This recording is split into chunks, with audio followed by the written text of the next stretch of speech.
Episode 1, The Invisible Child, a Shotgun, a Quiet Garage in Seattle. April 5th, 1994. The world is about to lose one of the most influential artists of his generation, but no one knows yet that Kurt Cobain had already died inside years ago. What turns a sensitive kid from a small town into the symbol of an entire generation? And what price does it take to live when you never wanted to be seen? This is the story of Kurt Donald Cobain. But to understand his end, we must go back to the beginning, to a place where everything began to fall apart. Aberdeen, Washington, a gray town caught between the Pacific Ocean and the coniferous forests of the American Northwest. 1967. The streets are filled with rusty pickup trucks, wooden houses warmed by the constant rain, and the smell of sawdust from the lumberyards that sustain the local economy. It's a place where people are born, work, and die without ever leaving. A perfect place to be forgotten. Kurt Donald Cobain was born in this setting on February 20th of that year. His mother, Wendy Elizabeth Friedenberg, was barely 19. His father, Donald Leland Cobain, was 21. They were young, inexperienced, and tried to build something resembling a family amidst the monotony and silent poverty of the lumber town. The Cobain house is small, with thin walls that offer no protection from the cold or the noise. But for Kurt, in his early years, the world is enough. He's a blond boy with intense blue eyes, thin and full of nervous energy. His earliest memories are filled with music. His Uncle Chuck plays the guitar. His Aunt Mary plays the piano. The radio in the kitchen is always on. The Beatles, the Monkees, Creedence Clearwater Revival. Music fills the gaps in the family silence. But there's something else about that boy. Something his parents don't quite understand. Kurt doesn't play like other kids. He doesn't like violent games or competitions. He prefers to draw, sing alone in his room, create imaginary worlds where he's the misunderstood hero. He's hyperactive, restless, and unable to sit still. The teachers notice. The neighbors, too. In Aberdeen, being different isn't a virtue. It's a curse. 1975. Kurt is 8 years old. He's sitting in his living room, drawing with colored pencils on crumpled paper. Outside, the rain pounds the windows as it does almost every day. His mother, Wendy, is arguing with his father, Donald, in the kitchen. Voices filter through the thin walls. Kurt stops drawing. He closes his eyes. He tries not to listen, but it is impossible. The fights have become constant. There's never enough money. Donald works at a gas station, and Wendy takes shifts as a secretary. But Aberdeen is a place where dreams drown in debt and frustration. The tension between them is like a cord about to snap. And when it finally snaps, the sound is deafening. Kurt learns to hide. He learns to become invisible. He learns that love isn't something permanent, but something that can disappear at any moment. And that lesson, etched in his childhood mind, will never leave him. 2 years later, in 1977, when Kurt is 9 years old, his parents divorce. It's a bitter divorce, filled with recriminations and silence. Kurt feels the ground beneath his feet disappear. He no longer knows where home is. He no longer knows who he is. In her diary, years later, she would write, "I was never happy again after the divorce." After the divorce, Kurt is a bundle of joy passed from hand to hand. He lives with his mother for a few months, then with his father, then with uncles, then with family friends. He never has a place of his own. He never has stability. He's a nomadic child in his own village. Wendy quickly remarries. Her new husband doesn't want Kurt in the house. Donald is also rebuilding his life. His new wife already has children of her own. Kurt feels like an intruder everywhere, an awkward object that no one knows where to put. At school, things aren't any better. Kurt is brilliant, but he doesn't fit in. He's sensitive in a place where sensitivity is seen as weakness. He's creative in an environment that values brute force. The other kids notice, and kids can be cruel. They call him weird. They push him in the halls. They isolate him during lunch. Kurt begins to hate himself. He begins to believe there's something fundamentally wrong with him, something he can't fix. To escape, he immerses himself in music. He receives his first guitar at 14 in 1981. It's a second-hand electric guitar, scratched and out of tune, but for Kurt, it's a portal to another world. A world where he's in control.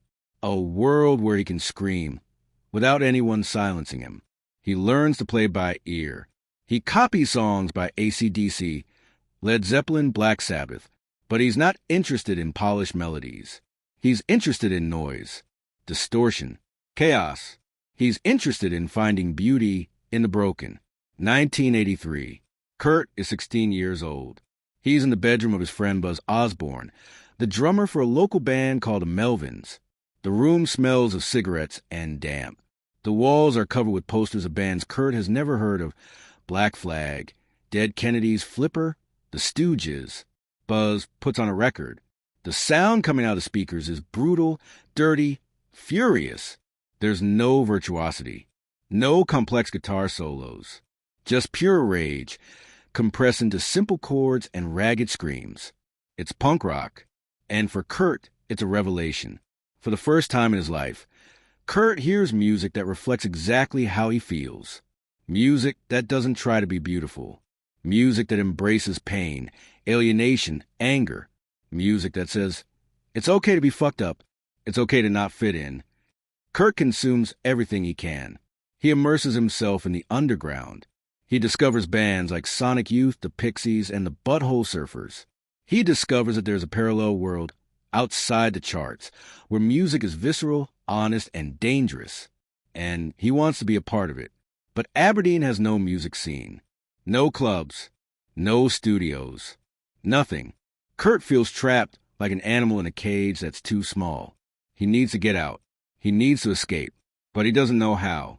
1985. Kurt is 18 years old and officially dropping out of high school. He doesn't graduate. He doesn't care. Aberdeen seems like a cemetery for the living to him, and he needs to breathe. He takes on temporary jobs: school janitor, night security guard. He earns enough to buy guitar strings and cassette tapes. He lives on friends' couches, sometimes in his car, sometimes in abandoned houses. It's a marginal existence, but Kurt prefers precarious freedom to the gilded cage of normality.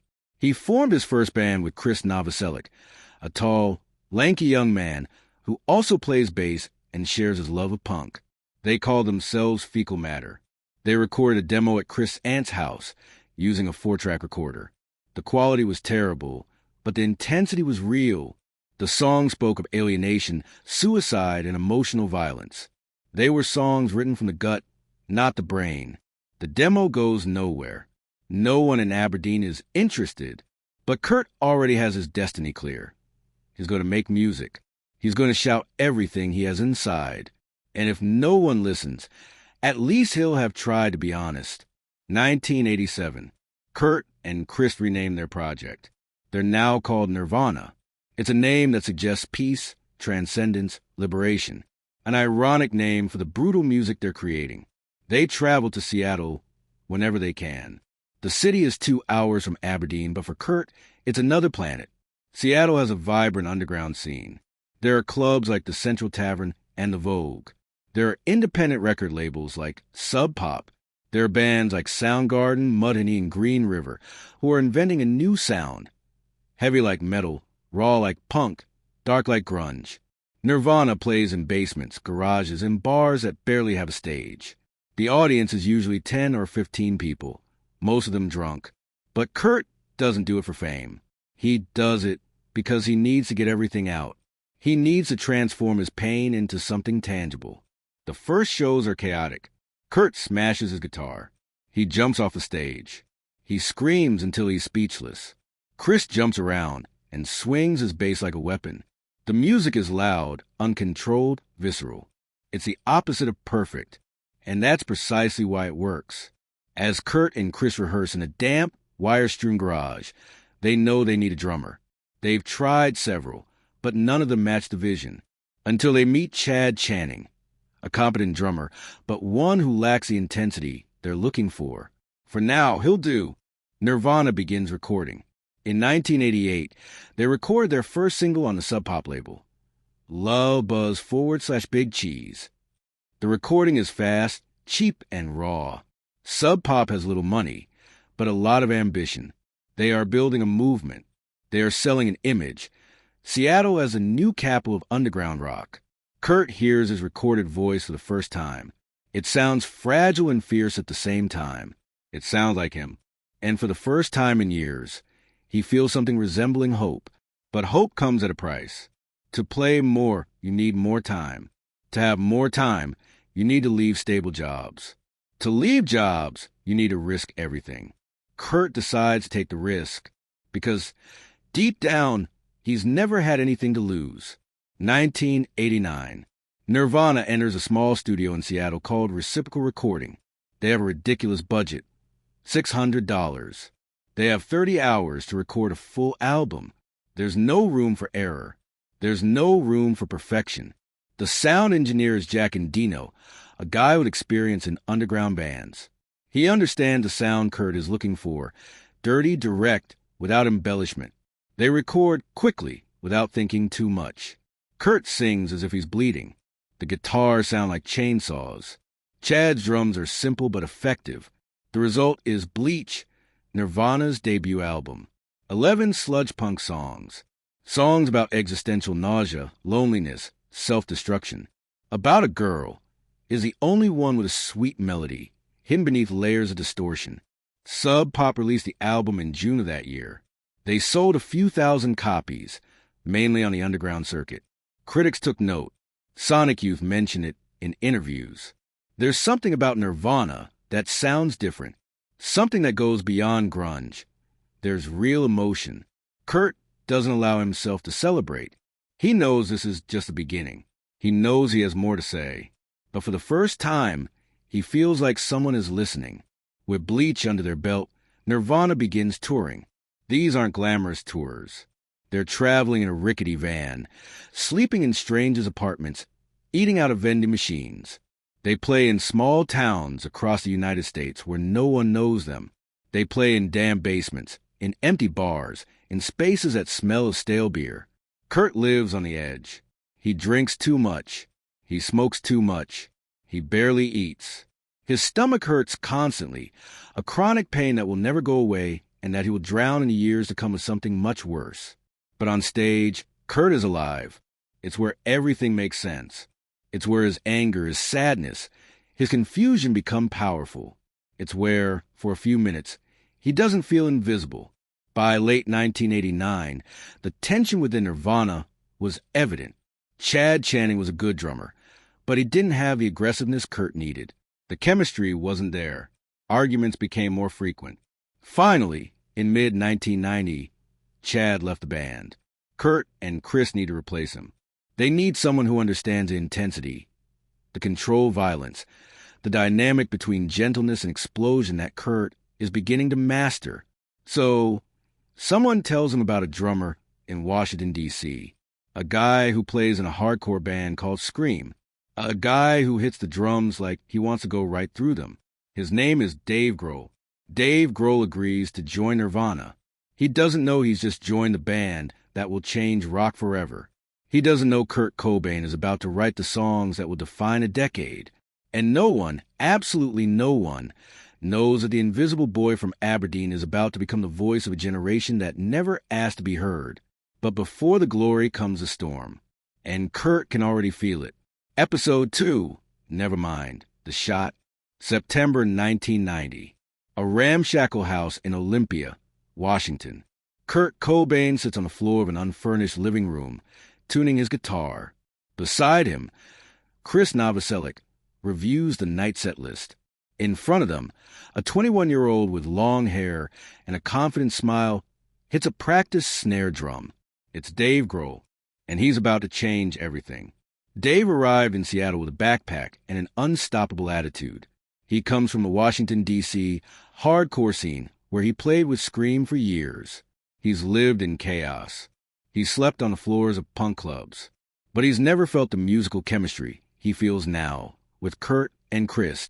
They rehearse for hours. Dave hits the drums with brutal but controlled force. He understands the dynamic shifts Kurt is looking for, starting soft, almost melancholic, and then exploding into a wall of noise. It's the formula Kurt has been perfecting in his mind. Now with Dave, it finally comes to life.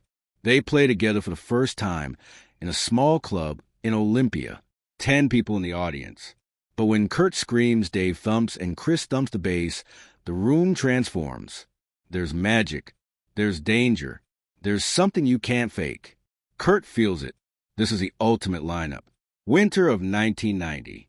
Kurt is living in a tiny apartment in Olympia, sharing space with his girlfriend, Tracy Miranda. The place is a mess. Dirty clothes on the floor, unwashed dishes, walls covered in disturbing posters and drawings. Kurt barely has any money. He survives by selling homemade art and a few hand-painted T-shirts. But in the midst of chaos, he is composing. He has a small 4-track recorder. He spends all night recording ideas, layers of distorted guitars, whispered melodies, lyrics written in crumpled notebooks. He's not trying to make commercial songs. He's trying to make honest songs. One night, Tracy is sleeping. Kurt is in the living room, playing his acoustic guitar. He finds a simple riff. 4 chords. He repeats the riff over and over, mesmerized. He begins to hum a melody over it. The words come without thinking. Load up on guns, bring your friends. He doesn't know what it means yet. He doesn't know that this song, still unfinished, will be the one that changes everything. By 1991, Nirvana had surpassed Sub Pop. The independent label didn't have the resources to take them to the next level. Kurt, Chris, and Dave needed something bigger. They needed national distribution.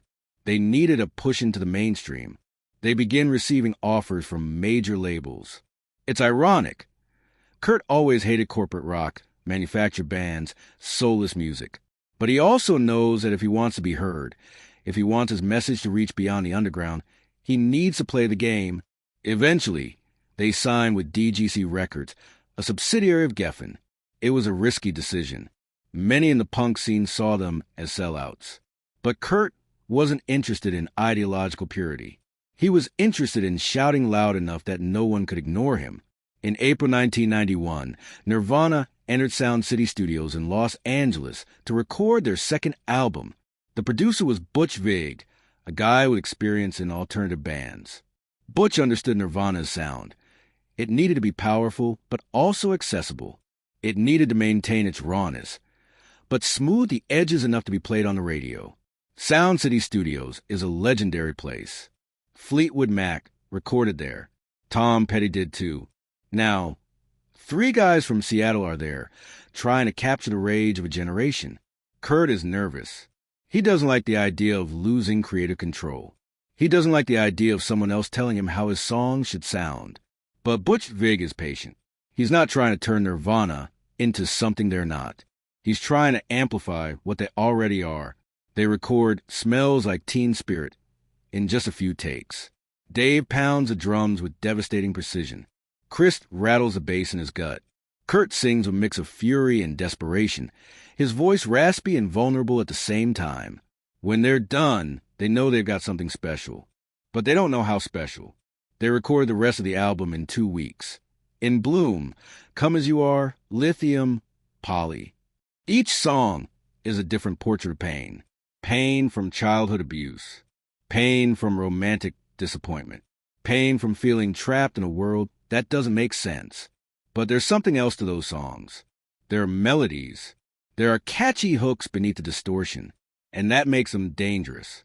The album needs a title. Kurt suggests Nevermind, a word that encapsulates generational apathy. It also needs a cover. Kurt has an idea. A baby swimming underwater, chasing a dollar bill on a hook. It's a disturbing, absurd, perfect image. It's a metaphor for capitalism, for lost innocence, for the desperate search for something unattainable. The record label is concerned. Isn't it too controversial? Kurt doesn't budge. The cover stays. Nevermind is released on September 24th, 1991. DGC has modest expectations. They hope to sell perhaps 250,000 copies. That would be a respectable success for an alternative band. No one is prepared for what will happen. Smells Like Teen Spirit starts playing on college radio, then on commercial radio. MTV adds a video to its rotation. The video is simple. Nirvana playing in a school gymnasium, with anarchist students destroying everything. It's chaotic, authentic, magnetic. Within weeks, the song became a phenomenon. Teenagers across the United States felt like someone finally understood them. The lyrics were confusing, almost meaningless, but the emotion was clear. We're fed up, we're lost, and we're not going to pretend everything's okay. Nevermind enters the Billboard 200, first at number 144, then at number 50, then at number 20. By January 1992, it had knocked Michael Jackson off the top spot. It's a cultural earthquake. Nirvana, a band that played in basements 6 months ago, is now the biggest band in the world. Kurt Cobain wakes up one morning to discover he's famous. And he hates it. Fame comes like an avalanche. Interviews, photo shoots, TV appearances, sold-out tours. Suddenly, Kurt can't walk down the street without being recognized. He can't go into a store without someone asking for his autograph. This is exactly what you always feared. Kurt never wanted to be a rock star. He wanted to make music. He wanted to be heard. But he didn't want to be worshipped. He didn't want to be a symbol. He didn't want his face on teenage bedroom walls. He's starting to feel claustrophobic. The press is calling him the voice of a generation. But he never asked for that role. He just wanted to scream his pain. And now everyone's screaming with him, and he no longer knows what's real. January 1992. Kurt meets Courtney Love at a club in Los Angeles. She's a frontwoman of Hole, an emerging punk band. She's loud, chaotic, brilliant, self-destructive. She's everything Kurt recognizes in himself. They fall in love quickly. It's an intense, obsessive, toxic love. They understand each other in ways no one else can. They both come from broken families. They've both been marginalized their entire lives. They both use music as therapy, but they also destroy each other. Courtney is addicted to heroin. Kurt has also started using. At first, it was to soothe the stomach ache that has plagued him since his teens. But now it's something more. It's a way to escape, a way to tune out the constant noise of fame. In February, Kurt and Courtney are together almost constantly. In March, they get married in Hawaii in a small, chaotic ceremony. Courtney is pregnant. The rock world is divided. Some see Courtney as a toxic influence. Others see her as the only person who truly understands Kurt. Both are right. Nirvana is in the middle of a world tour. They're playing to packed stadiums. Thousands of people are singing along to every word. But Kurt hates every minute of it. He hates the fakeness of it all. He hates the fans who only know Smells Like Teen Spirit. He hates that the music he made from vulnerability is now consumed as a product. He hates that the industry has turned him into exactly what he always hated, a cliché rock star. At shows, Kurt starts sabotaging. He sings off-key on purpose. He plays songs the audience doesn't know. He smashes his guitars. It's not cool rebellion. It's desperation. Dave and Chris are worried. They can see Kurt is falling, but they don't know how to stop him. August 1992. Courtney gives birth to a baby girl, Frances Bean Cobain. Kurt holds her in his arms, and for a moment, all the chaos disappears. For a moment, he has something to live for, but the press won't let him off the hook. A magazine publishes a devastating article alleging that Courtney used heroin during her pregnancy. Social services launch an investigation. There's a threat that Frances will be taken away from her. Kurt is devastated. Being successful was supposed to give him control over his life. But now he has less control than ever. He locks himself away.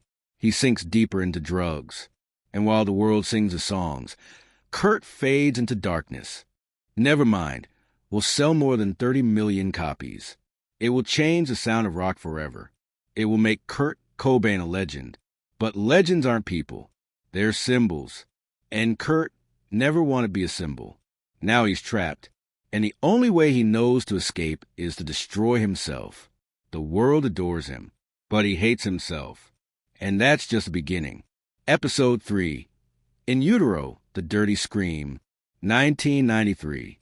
Kurt Cobain sits in a Seattle home studio, surrounded by broken guitars, overflowing ashtrays, and scribbled-on notebooks.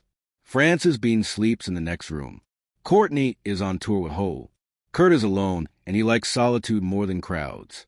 Nevermind made him the king of alternative rock. But Kurt hates the crown. He hates what it represents. He hates that the same people who once ignored him now idolize him.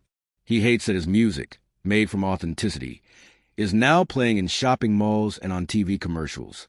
He needs to do something that brings him back to reality, something that drives away the fake fans, something that makes him feel honest again. He needs to make an album that people hate. Kurt has a clear idea of who should produce Nirvana's next album: Steve Albini. Albini is an underground legend. He's worked with the Pixies, the Jesus Lizard, and PJ Harvey. His philosophy is simple: capture the band's true sound, no gimmicks, no fake layers, no polish. It's exactly what Kurt needs. DGC Records is terrified. Albini is known for making records that sound ugly on purpose. It's not radio-friendly. It's not commercial. But Kurt doesn't want to be commercial. He wants to be real. In February 1993, Nirvana traveled to Cannon Falls, Minnesota, to a studio called Pachyderm. It's a secluded place, surrounded by snow and silence. Perfect for disconnecting from a world. Steve Albini arrives with one rule: record quickly without overthinking. No endless layers of guitars. No digital effects. Just a band, playing live, as if they were in a garage. Kurt is nervous but excited. For the first time in years, he feels like he has complete creative control. The recording sessions are intense. Kurt arrives at the studio with songs that seem to have been vomited from the depths of his being. There are no filters. There is no censorship. Sir the Servants opens the album with a declaration: "Teenage angst has paid off well. Now I'm bored and old." It's a direct mockery of the success of Nevermind, a dig at those who made him a generational spokesperson. Setless Apprentice is a brutal sonic assault, inspired by Patrick Susskind's novel Perfume. Dave pounds the drums as if he wants to pierce them. Kurt screams until his vocal cords are torn. Heart-Shaped Box is the most melodic song on the album, but its lyrics are dark and twisted, filled with disturbing images of emotional dependency and self-destruction. Kurt wrote it with Courtney in mind, with how her love is both salvation and poison. Rape Me is the most controversial. 2 simple chords. Lyrics that make anyone uncomfortable. Kurt insists it's an anti-rape song, a cry of empathy for victims. But he knows many won't understand. And he doesn't care. Steve Albini captures everything mercilessly. Every ragged breath from Kurt. Every violent thump from Dave. Every rumble of Chris bass. There's nothing pretty about these recordings. It sounds raw. It sounds dirty. It sounds true. Kurt listens to the early mixes and feels relief. This is what he wanted. This won't be played on MTV. This won't sell millions of copies. This will scare away the superficial fans. Eventually, he thinks, people will stop paying attention to him. You are completely wrong. When DGC executives heard the early mixes of In Utero, they panicked. This doesn't sound like Nevermind. There's no obvious single. There are no catchy hooks. It sounds like a band self-destructing in real time.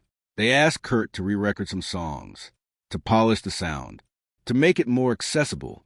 Kurt refuses. This sparks a war between the band and the label. The press finds out. Headlines speak of internal conflicts and commercial self-sabotage. Kurt is furious. He feels like the industry is trying to control him again, to turn his art into a product. But he's also tired of fighting. He's tired of everything. Finally, he agrees to compromise. He will remix only 2 songs, Heart-Shaped Box and All Apologies, with producer Scott Litt. The rest of the album will remain intact, just as Steve Albini captured it. It's a partial victory. But for Kurt, it feels like a defeat. The album was originally going to be called I Hate Myself and Want to Die. Kurt proposed it as a sarcastic joke, a mockery of accusations that Nirvana was a depressive band. But when the label executives heard it, they didn't find it funny. Think about the headlines if something happens to you, they told him. Kurt relented. The album would be called In Utero, a title that evokes something in formation, something unborn, something vulnerable. It's perfect. The cover is also controversial.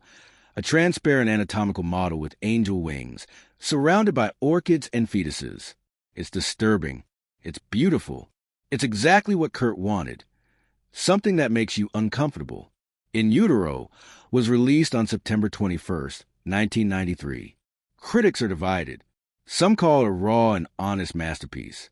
Others call it a difficult album to digest, overly abrasive, self-destructive. But the fans love it. Not the casual Smells Like Teen Spirit fans, but the true fans. The ones who understand that Kurt is bleeding on every song. The ones who recognize that this album is an entertainment. It's real-time therapy. In Utero debuts at #1 on the Billboard 200. It sells 300,000 copies in its first week. Kurt is confused. This record was supposed to alienate people. It was supposed to be his anti-commercial statement. But even his self-destruction turned into success, and that sinks it deeper. November 1993. Nirvana is invited to record an episode of MTV Unplugged, a series where bands play acoustic versions of their songs. It's an odd proposition for a band known for its sonic aggression. But Kurt agrees, and he decides to do something completely unexpected. They won't play their hits. They won't play Smells Like Teen Spirit. They won't play In Bloom. Instead, they'll play covers of obscure bands Kurt loves. The Vaseline's Meat Puppets, David Bowie. They'll play deep songs from their catalog, songs that casual fans won't know. The stage is decorated with candles and white lilies. It looks like a funeral. Kurt arrived with long hair, a worn green shirt, and tired eyes. He looks fragile. He looks sick. But when she starts singing, something magical happens. Her voice, undistorted by the electric guitars, sounds vulnerable yet beautiful. About a Girl sounds like an intimate confession. Come As You Are sounds like a farewell. And when they finish with Where Did You Sleep Last Night, an old Lead Belly folk song, Kurt sings with heartbreaking intensity. On the last line, his voice breaks. He looks straight into the camera. His eyes are empty. It's the most powerful performance of his life. And it feels like goodbye. December 1993. Nirvana is touring Europe. The shows are successful, but Kurt is worse than ever. His heroin addiction is uncontrollable. His stomach pain is constant. His mental health is collapsing. In Munich, Germany, Kurt accidentally overdoses in his hotel room. Courtney finds him unconscious. Paramedics arrive in time. They revive him. The media is none the wiser. The tour continues. But something broke that night. Kurt survived, but a part of him died. Christmas 1993. Kurt is back in Seattle with Courtney and Francis Bean. He tries to be a present father. He tries to enjoy the little things. He tries to pretend everything will be okay. But inside, he knows he won't be. In Utero, achieve what it set out to do. Show his pain unfiltered. But it didn't heal him. Nothing heals him. Not fame. Not love. Not music. Kurt starts writing in his diary more frequently. He writes about his desire to disappear. About how tired he is of being Kurt Cobain. About how much he misses being the invisible boy from Aberdeen. And somewhere, deep in his mind, a dark idea begins to take shape. An idea that cannot be shaken off. In Utero is the most honest scream Kurt Cobain ever recorded. It's his love letter to pain. His farewell to innocence. But honesty comes at a price. And Kurt is about to pay it. Because when you scream loud enough, you eventually lose your voice. And when you lose your voice, all that remains is silence. A silence Kurt is beginning to long for. Episode 4, Rome, the final rehearsal. January 1994. The new year begins, but for Kurt Cobain, there's nothing new. Just more of the same, pain, addiction, and suffocating fame. Seattle is gray and humid, as always. The house he shares with Courtney in the exclusive Madrona neighborhood resembles a gilded cage. Frances Bean is 1.5 years old. Kurt adores her. When he holds her, for a moment, all the weight disappears. But those moments are fleeting. Most of the time, Kurt is absent, physically present, but mentally somewhere else, in a dark place where no one else can reach him. Courtney is worried. She's seen Kurt through difficult times before, but this is different. There's resignation in his eyes, an acceptance of something terrible.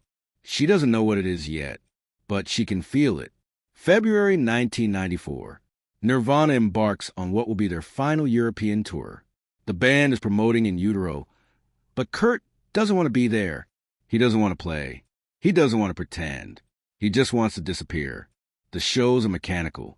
Kurt plays the songs, but without soul. Chris and Dave notice. The band, which once had explosive chemistry, now feels disconnected. Kurt is on stage, but he's not present. Backstage, Kurt isolates himself. He doesn't want to talk to anyone. He spends hours locked in his dressing room, writing in his diary or lost in thought. His drug use is constant. It's no longer recreational. It's survival. On February 23rd, Nirvana plays in Ljubljana, Slovenia. Kurt can barely hold the guitar. His voice sounds weak. Halfway through the show, he seems about to collapse. But he finishes the concert. He always finishes. Because quitting would mean admitting he can't go on. And Kurt isn't ready to admit it yet. March 1st, Munich, Germany. Nirvana has a day off before the next concert. Kurt stays in his hotel room. The pain in his stomach is unbearable. It has plagued him for years. No doctor has been able to diagnose it with certainty. Some say it's scoliosis. Others say it's irritable bowel syndrome. Still others say it's psychosomatic. Kurt only knows it hurts. All the time. And the only way to ease it is with heroin. But even heroin has stopped working. The pain is still there. And now there's another pain, a deeper one. An existential pain that no drug can touch. Kurt looks in the bathroom mirror. He sees a stranger. A gaunt man with dark circles under his eyes and dirty hair. A man who looks much older than his 27 years. Who are you, he asks. There is no answer. March 3rd, 1994. Rome, Italy. Nirvana just played at the Terminal Club. It was a chaotic show, full of nervous energy. Kurt seemed better, more present. Courtney flew from London to be with him. They're staying at the Hotel Excelsior, an elegant place in the heart of Rome. That night, Kurt and Courtney are in their room. They order champagne and food from room service. They talk. They laugh. For a moment, things seem normal. For a moment, it seems like everything will be okay. But Kurt can't sleep. He can never sleep. His mind won't shut off. It's filled with constant noise. It's filled with thoughts he can't control. Courtney takes Rohypnol, a strong sedative, and falls asleep. Kurt stays awake. He paces a room. He smokes cigarettes. He stares out the window at the empty streets of Rome. And then he makes a decision. What happens next is documented in police reports, but the significance remains debated. Kurt Cobain ingests between 50 and 60 Rohypnol pills. He mixes it with champagne. It's a lethal dose. He leaves a note. It's brief, almost prosaic. It says something about not wanting to continue on the tour, about being tired. Then he lies down on the bed next to Courtney and waits. Courtney wakes up at 6 a.m. on March 4th. Kurt is beside her, motionless, foam coming out of his mouth. He's unresponsive. He's not breathing. Courtney screams. She calls emergency services. Paramedics arrive within minutes. Kurt is in cardiac arrest. They revive him. They take him to Umberto Primo Hospital. He spends 20 hours in a coma. Doctors aren't sure if he'll wake up. If he does, they're not sure if there will be permanent brain damage. Courtney sits next to him, holding his hand, crying, and the world waits. Kurt Cobain wakes up on March 5th. He's confused, disoriented, but alive. Doctors run tests. Miraculously, there's no brain damage. His body survived what should have killed him. But no one talks about what really happened. The official version, the one given to press, is that it was an accident. An accidental overdose from mixing alcohol and medication. Kurt was tired and confused. It wasn't intentional. Courtney defends his version. Nirvana defends his version. Everyone wants to believe it was an accident, because admitting the truth is too scary. The truth is, Kurt Cobain tried to die in Rome, and he came very close to succeeding. When reporters ask him what happened, Kurt smiles weakly and says, "It was stupid. I took too many pills without thinking." But there's something different in his eyes. There's a disturbing clarity, as if he'd seen something on the other side. And he liked what he saw.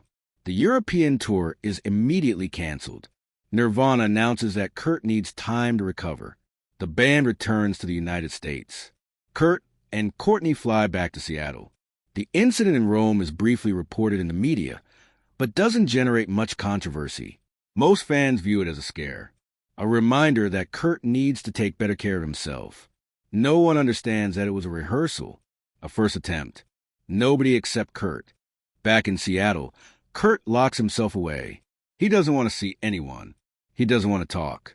He spends days at a time in his room, staring at the ceiling, smoking cigarettes, writing in his diary. Courtney tries to help him. She begs him to go to rehab. She begs him to talk to a therapist. But Kurt refuses. He says he's fine. He says he just needs time. But it's not right, and they both know it. Chris and Dave try to visit him. Kurt avoids them. The band that was once his family now feels like an obligation, like a prison. Frances Bean is the only one who can make him smile. When she walks into the room, Kurt briefly brightens. He picks her up. He sings her made-up songs. For a few minutes, he's the father he wants to be. But then she goes to sleep, and Kurt returns to the darkness. Mid-March 1994. Kurt is in his mansion's home studio. He has his acoustic guitar. He's working on a new song. It's simple, melancholic, beautiful. The song is called You Know You're Right. It's about pain, about shame, about pretending to be okay when everything is falling apart. Pain, Kurt sings. I'm not like them, but I can pretend. It's the last song Kurt Cobain will record with Nirvana, but he doesn't know it yet. Or maybe he does. March 25th. Kurt's friends and family stage an intervention. They're at the house in Seattle. Courtney is there. Chris is there. The band's manager is there. Everyone is desperate. They tell Kurt he needs help, that his addiction is killing him, that if he doesn't go to rehab, he'll lose his family. He'll lose custody of Frances. He'll lose everything. Kurt listens silently. His eyes are empty. Finally, he nods. Okay, he says, I'll go. But it's a lie. And everyone on some level knows it. Kurt Cobain has made his decision. He's no longer fighting. He's no longer resisting. He's giving up. Rome was the rehearsal, a failed attempt, a silent cry that no one heard. Kurt Cobain survived, but something died in that hotel room, something that will never return, because sometimes surviving isn't enough. Sometimes it just gives you more time to plan better. And Kurt has a plan, one that no one will be able to stop. The clock is ticking. Episode 5, Exodus, The Last Escape, March 30th, 1994. Marina Del Rey, California. Kurt Cobain enters the Exodus Recovery Center, a luxury rehab clinic overlooking the ocean. The facilities are immaculate. Manicured grounds, private rooms, specialized therapists. It's the kind of place celebrities go to cleanse away from the public eye. Kurt arrives with a small suitcase. He's wearing ripped jeans, a flannel shirt, and dark sunglasses. He doesn't speak to anyone. He only nods when shown to his room. Courtney walked him to the door. Before leaving, she hugged him tightly. Do it for Frances, he whispers. Do it for her. Kurt doesn't respond. He just looks away. The door closes behind him, and Kurt is alone again, which is exactly how he wants to be. Kurt spends 2 days at Exodus.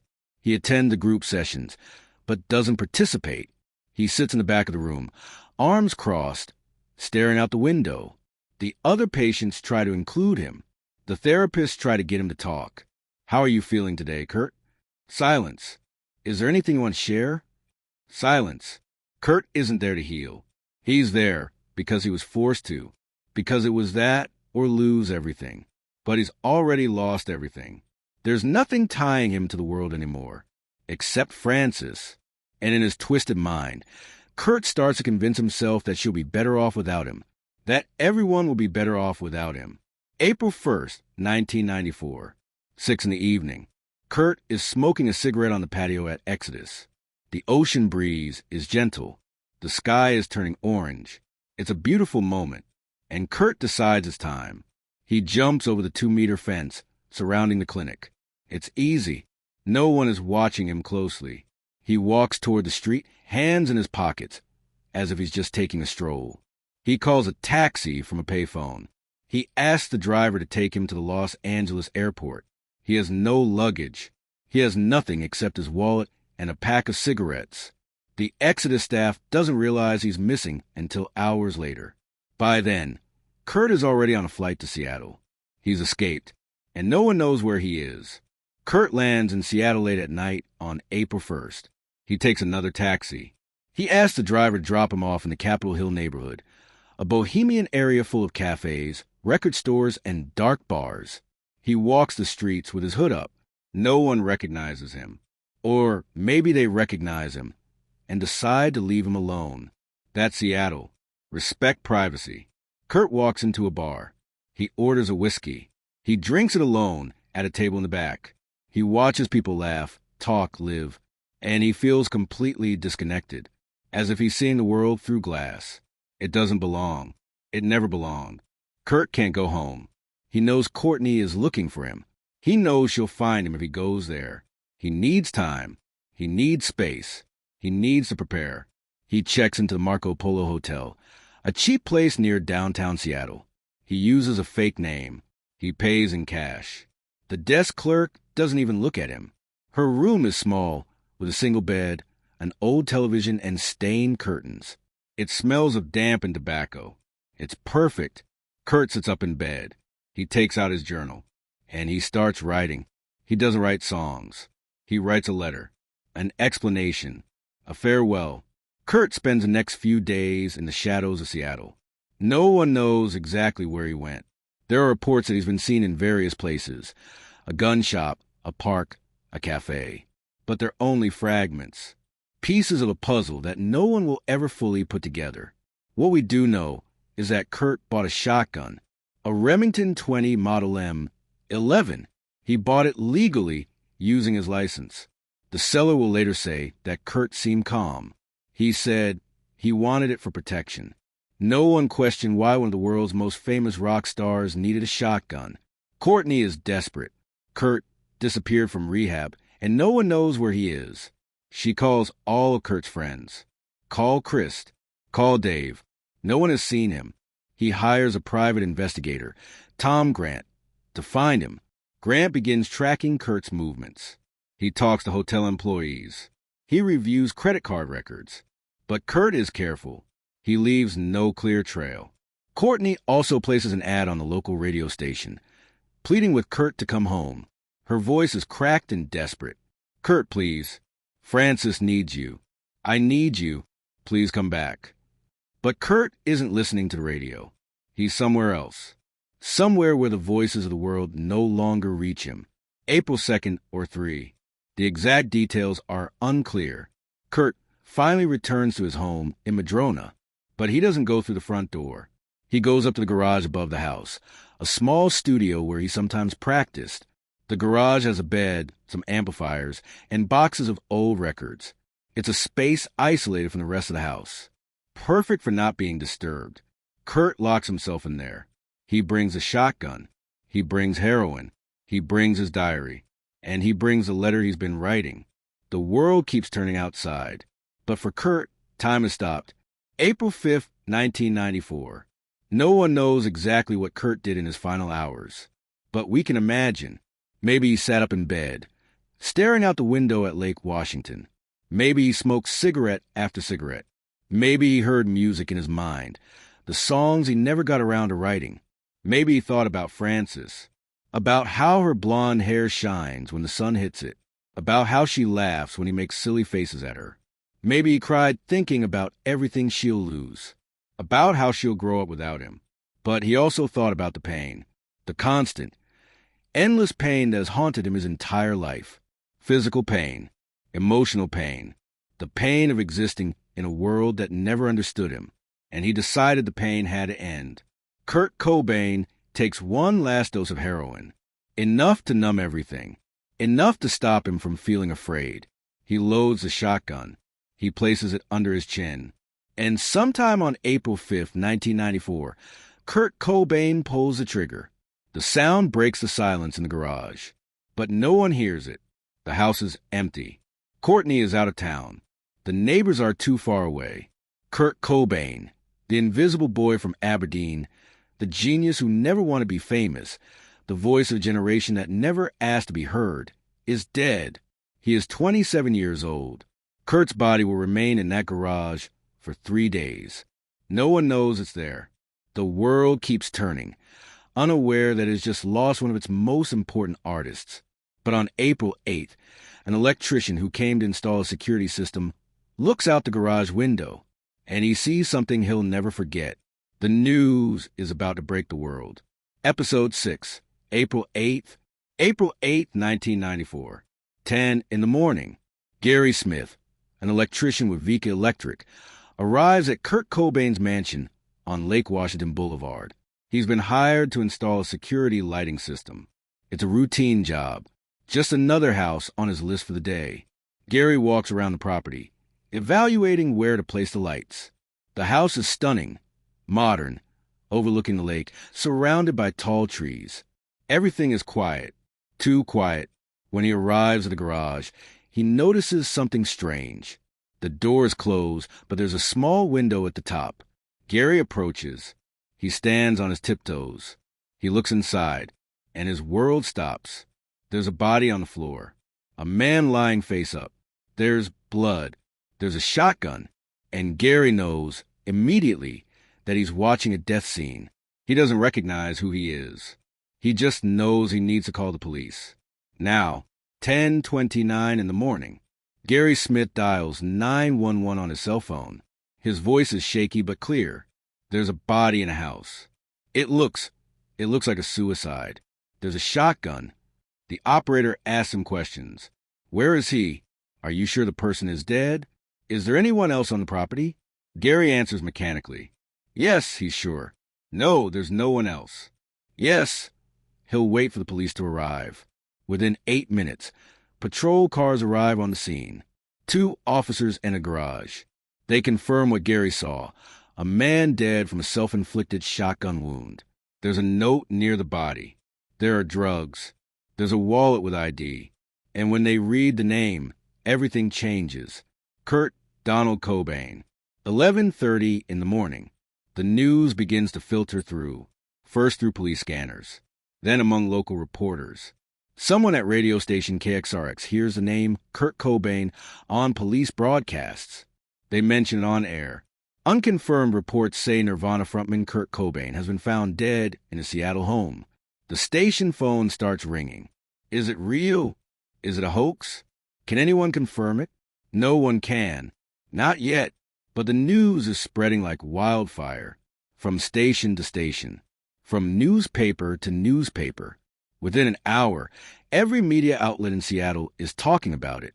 And the world is starting to find out. Courtney Love is in Los Angeles when she gets the call. She's at the Peninsula Hotel in Beverly Hills, trying to detox after weeks of chaos. Her manager calls her. Her voice is cracking. Courtney, they found Kurt. He's dead. Courtney screams. She drops the phone. It falls to the floor. The hotel staff rushes in. She's hysterical, uncontrollable. She can't breathe. She can't process what she just heard. Kurt is dead. Her husband, the father of her daughter, the love of her life and her greatest torment, dead. The next few hours are a blur. Courtney is sedated. Friends arrive to be with her. But nothing helps. Nothing can fill the void that has just opened up. 1 p.m. Eastern Time. MTV interrupts its regularly scheduled programming. Kurt Loder, the network's legendary music reporter, appears on screen with a somber expression. We have tragic news to report. Kurt Cobain, the frontman and vocalist of Nirvana, has been found dead in his Seattle home. He was 27 years old. Details are still emerging, but authorities are treating the death as an apparent suicide. Kurt's image appears on the screen. His face and smells like Teen Spirit video. His shy smile in interviews. His intense gaze on stage. And millions of people all over the world stop. They sit down and they cry. In Seattle, the city is in shock. On Capitol Hill, where Kurt used to walk, people gather in the streets. Some weep openly. Others sit silently, hugging each other. Makeshift memorials begin to appear. Flowers, candles, photos of Kurt, Nirvana lyrics written on signs. Record stores blast Nirvana. Come As You Are plays on loop. People come in just to be around others who understand the pain. At the garage where Kurt died, the police have cordoned off the area. Photographers are trying to take pictures. Fans are trying to get close. It's a grotesque circus. But it's also love. Desperate love for someone they've never met, but who they felt knew them. The police find the note Kurt left. It's long, written in red ink on a crumpled piece of paper. It's addressed to Bada, an imaginary friend from his childhood. The note talks about many things. It talked about how Kurt has lost his passion for music. It talks about how he feels guilty for pretending to enjoy what he does. It talks about his admiration for people who can still feel the thrill of creating. I simply can't fool you, he writes. I can't fool myself. The worst crime I could imagine would be to swindle people by pretending I'm having 100% fun. He talks about Frances, about how he hopes she's happy, about how it's better to burn quickly than fade slowly. The last lines are addressed to Courtney and Frances. Courtney, please move on for Frances, for her life, which will be so much happier without me. I love you. I love you. It's a letter from a man who had already died inside. He was just waiting for his body to catch up with his soul. In the following hours, reactions pour in from all over the music world. Pearl Jam's Eddie Vedder, with whom Kurt had a complicated relationship, is devastated. Soundgarden's Chris Cornell mourns the loss of a friend. Rem's Sonic Youth and the Pixies all issue statements of shock and sadness. But the most heartbreaking reaction comes from Chris Novoselic and Dave Grohl. Both are devastated. Nirvana, the band they built together, is over. But more than that, they've lost a friend. Someone with whom they shared years of dreams and chaos. Dave, especially, is overwhelmed. He's only 25 years old. He's just lost his bandmate and mentor. He doesn't know how to move forward. He doesn't know if he wants to keep making music. April 10, 1994. A public vigil is held at the Seattle Center's Flag Pavilion, near the iconic Space Needle. Thousands of fans gather. Some bring signs. Some bring guitars. All bring pain. Courtney Love, still in Los Angeles, recorded a message that is played at the vigil. Her voice is broken, angry, shattered. He reads parts of Kurt's suicide note. Then he explodes. You know what, Kurt? It doesn't matter if you slowly disappear. I slowly disappeared, and I'm here, and I can still enjoy a sunset. You had no right to leave us. You had no right. The crowd cries with her. Some are angry with Kurt for leaving. Others are just sad. But everyone understands they've lost something irreplaceable. Kurt Cobain's body is cremated in a private ceremony. There is no public funeral. Courtney keeps some of the ashes. The rest is scattered secretly. There are rumors that some ashes were scattered in the Wishkah River in Aberdeen, the town Kurt hated but could never fully escape. Others were scattered in Courtney's garden. Some, it is said, were stolen. Kurt Cobain, the boy who just wanted to be invisible, is now omnipresent. His image is everywhere. His music is everywhere. His absence is everywhere. On April 8, 1994, the world lost Kurt Cobain. But in reality, it had lost him long before. It lost him in Rome. It lost him on the European tour. It lost him when fame turned him into something he never wanted to be. Kurt died trying to escape. From fame. From pain. From himself. But he left something behind. He left music that will never die. He left a daughter who will carry on his legacy. He left millions of people who felt that, for a moment, someone understood them, and left a question that will never be fully answered. Could we have saved him? Episode 7, The Conspiracies and the Guilty Parties. The days after Kurt's death are filled with pain, but also with questions. Questions that shouldn't be there, but that arise anyway. Was it really suicide? For most, the answer is obvious. Kurt was struggling with addiction. He had attempted suicide in Rome. He left a note. The evidence is clear, but there are those who can't accept it. There are those who seek alternative explanations. Those who need to believe there was something more, someone else. And so, In the weeks and months that followed, conspiracy theories were born. Tom Grant, the private investigator hired by Courtney Love to find Kurt, is one of the first to raise doubts. After the death, Grant begins to publicly question the official story. He says the amount of heroin in Kurt's system was so high that it should have incapacitated him instantly. How could he have pulled the trigger? He says the suicide note doesn't seem entirely authentic. The last lines, addressed to Courtney and Francis, seem to have been written by someone else. He says Kurt was planning to divorce Courtney, that she had financial motives for wanting him gone. Grant suggests, without saying so directly, that Courtney Love was involved in Kurt Cobain's murder. For many, Courtney Love becomes a perfect villain. She's loud. She's controversial. She's a complete opposite of Kurt's vulnerable, melancholic image. It's easy to hate her. The media portrays her as Nirvana's Yoko Ono, the woman who destroyed the band, the addict who dragged Kurt deeper into drugs, the widow who inherited millions. Courtney is harassed by the media and fans. She receives death threats. She's insulted in public. Her musical career is affected. Everything she does is scrutinized with suspicion, but there's never been any real evidence connecting her to Kurt's death. The Seattle police investigated thoroughly. They concluded it was suicide. There were no signs of a struggle. There were no witnesses. There was nothing to suggest murder, except in the minds of those who refused to accept that Kurt chose to leave. In 2015, 21 years after Kurt's death, a documentary called Soaked in Bleach was released. It's based on the theories of Tom Grant. It features dramatizations of Kurt's final days. It strongly suggests that he was murdered.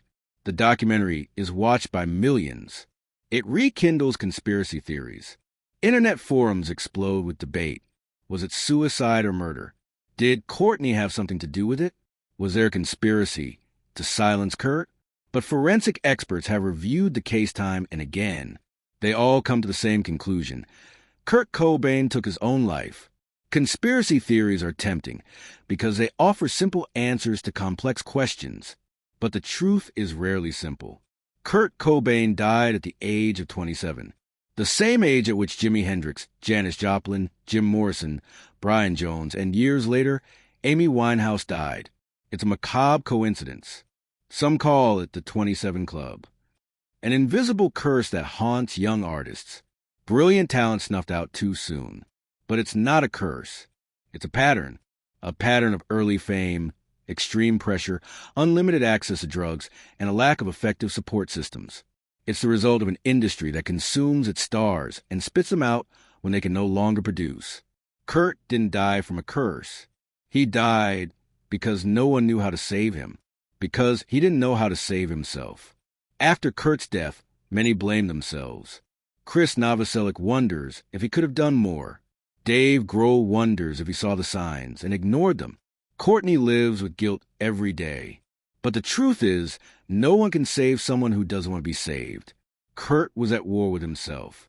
And in the end, he lost. Kurt Cobain's death sent shockwaves through an entire generation. For millions of young people in the 1990s, Kurt was a voice of authenticity in a fake world.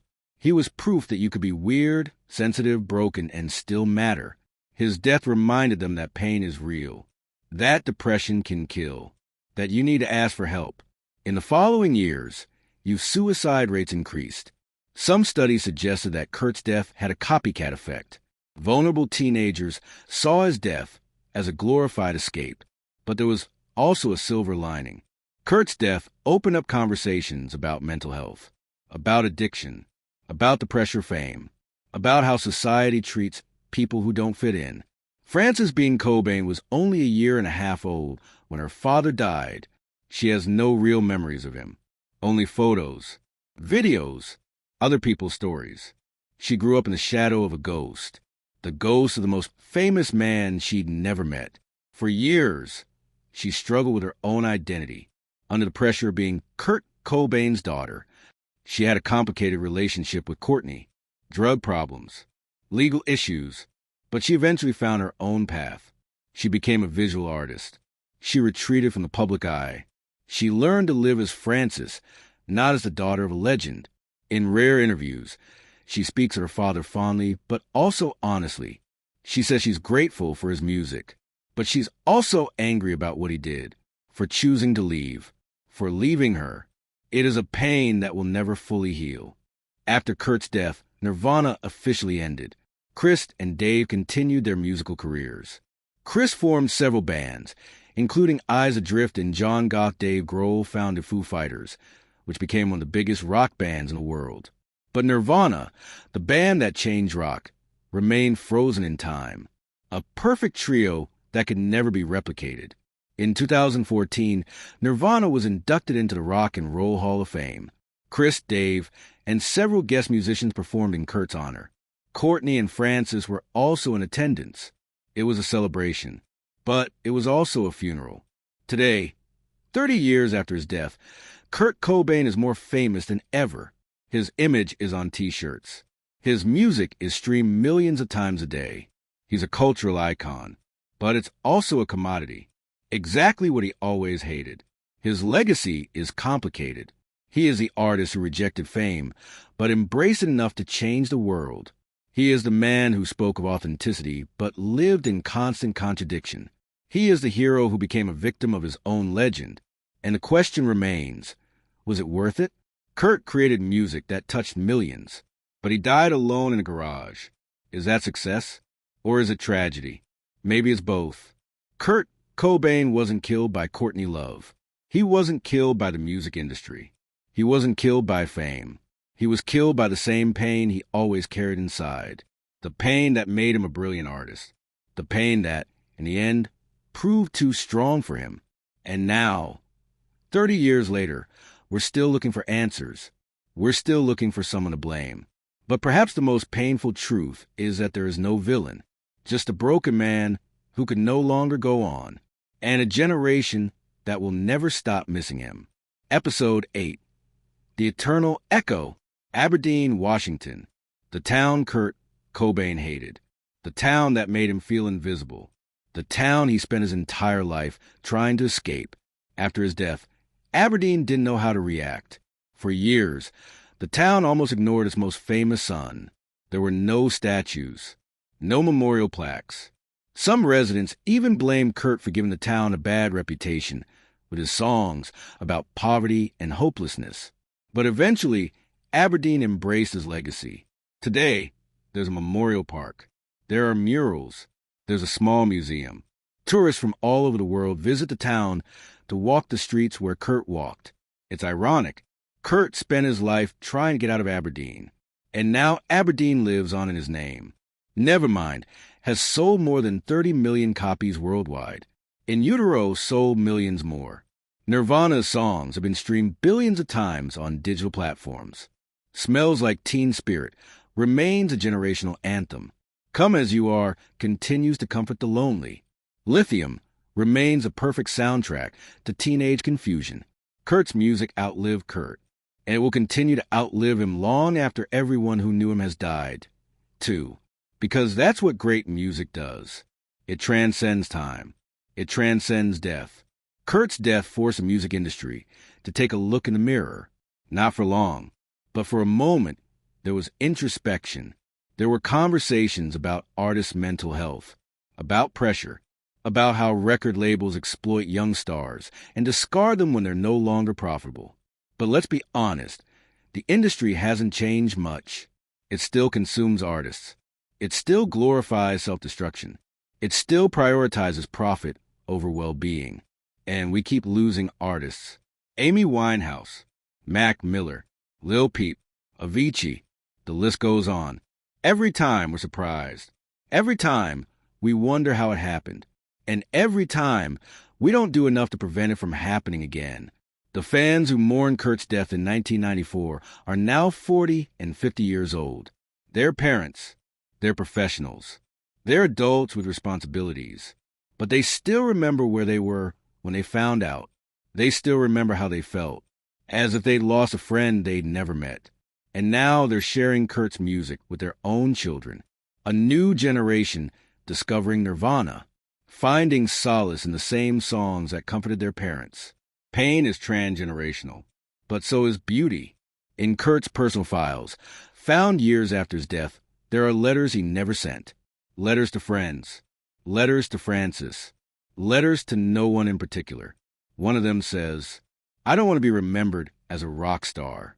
I want to be remembered as someone who tried to be honest. Even though it killed me, Kurt got his wish.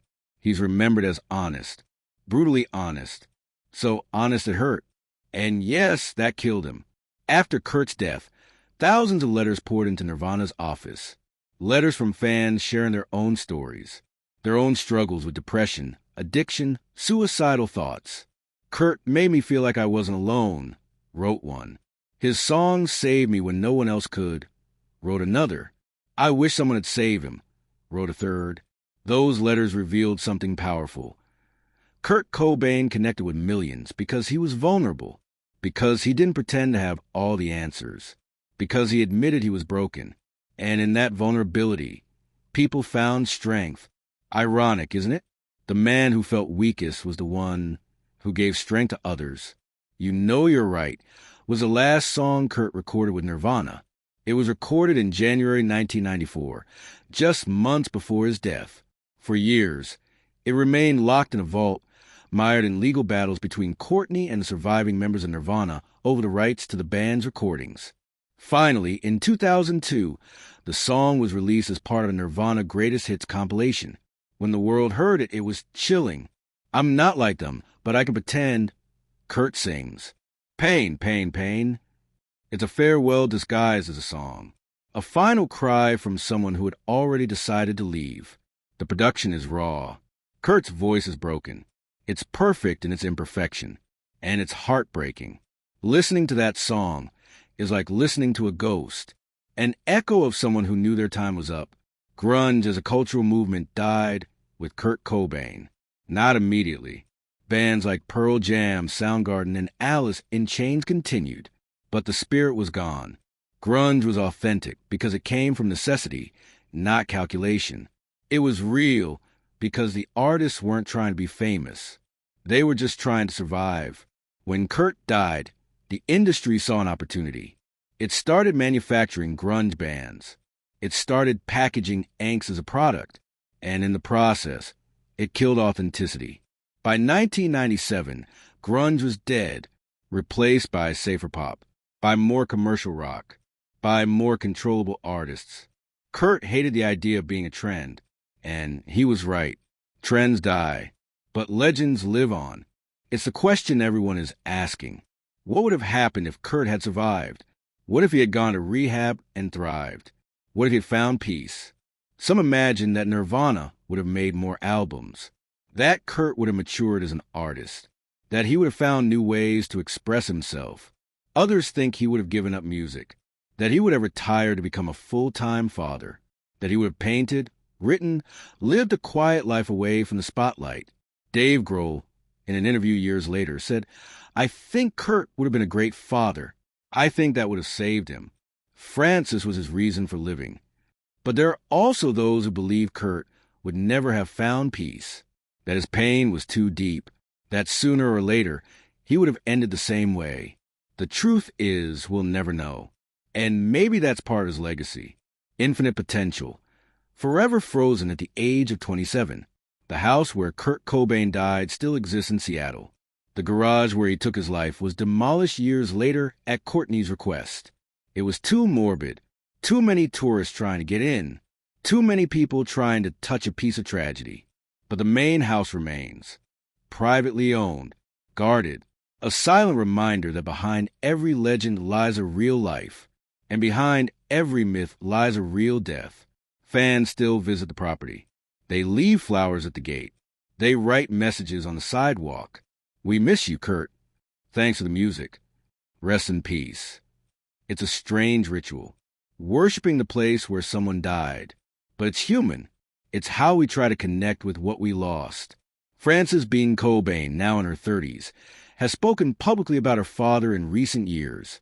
In 2015, on the 21st anniversary of his death, she wrote on social media, "The larger, deeper world would exist with his continued presence. But don't blame the victim, and don't glorify the tragedy. My father's death wasn't a romantic event. It was a horrific loss that changed lives forever. His words are powerful, a direct rejection of the romanticization of suicide, a reminder that Kurt wasn't just a symbol. He was a father, a husband, a person. Frances has also said she doesn't listen to Nirvana's music much. It's too painful, too personal. She prefers to remember her father through his drawings, which she inherited, through the stories others tell her. It's her way of keeping him alive without being consumed by him. If there's one lesson from Kurt Cobain's life, it's this: talent isn't enough. Fame isn't enough. Love isn't enough. If you can't love yourself, nothing else matters. Kurt had it all. Millions of fans, immortal music, a family, but none of it could fill the void inside him. A void that formed in Aberdeen, when he was just a broken boy in a broken home. Kurt Cobain's tragedy isn't just that he died young. It's that he died believing he didn't matter, that the world would be better off without him. And I was completely wrong. In Veretta Park, a small park near where Kurt lived in Seattle, there's a bench. It's an unofficial memorial site. Fans have turned it into a permanent shrine. It's covered in graffiti. Messages from all over the world. In English, Spanish, Japanese, German. All saying the same thing. Thank you, Kurt. We love you. Your music saved us. It's a place of pilgrimage. A place where strangers sit together and share stories. Some cry. Some just sit in silence. Some play acoustic guitars and sing Nirvana songs. It's beautiful and sad at the same time, because that bank shouldn't exist. Kurt should be alive. He should be watching his daughter grow up. He should be making more music. But he's not there, and all that's left is a bench covered in love and pain. 2024. It's been 30 years since Kurt Cobain died. An entire generation has grown up without him. People who weren't alive when Nirvana existed. But his music continues to reach new ears. Teenagers who feel the same emotions Kurt felt. Loneliness, alienation, anger, confusion. And when they find Smells Like Teen Spirit, when they find Come As You Are, they feel like someone understands them. Someone who died 30 years ago, but still speaks directly to them. That's immortality. Not in a statue or a museum, but in the ability to touch hearts decades after yours has stopped beating. Kurt Cobain lived 27 years. He made music for less than 10 years. But his impact will last for centuries. It changed the way rock music sounded. It changed what it meant to be a star. It changed the conversation about mental health and male vulnerability. But more than that, he gave a voice to the voiceless, to the weird, to the broken, to the invisible. And by doing so, he became impossible to ignore. Kurt never wanted to be famous, but he became immortal. Kurt never wanted to be a hero, but he became a savior to millions. Kurt never wanted to be remembered, but he will never be forgotten, because some voices are too powerful to be silenced, even by death. Kurt Cobain is no longer here, but his echo is eternal. And as long as there's someone feeling lost, feeling broken, feeling alone, there's going to be someone putting on Nevermind and feeling like they're not alone. That's Kurt's legacy. Not a success story, but a story of survival, of brutal honesty, of beauty found in the darkness. And maybe, in the end, that's what Kurt always wanted. Not be worshipped, just be understood. Aberdeen's invisible boy became the voice of a generation. The man who hated fame changed the world forever. The artist who couldn't save himself saved millions of others. This was the story of Kurt Donald Cobain, a genius, an addict, a father, a son, an artist, a horribly imperfect human who made something perfectly beautiful. His life ended on April 5th, 1994. But his music will never die. And every time someone, anywhere in the world, shouts the words to Smells Like Teen Spirit, Kurt Cobain lives again. Even if it's just for 3 minutes. Even if it's just an echo. An eternal echo. Final note. Kurt Cobain's life is a reminder that behind every legend, there's a person fighting invisible battles. If you or someone you know is struggling with suicidal thoughts or addiction, please seek help. You don't have to face it alone. Helplines are available all over the world. Speaking up is not weakness. It's the bravest thing you can do. Kurt couldn't save himself, but you can.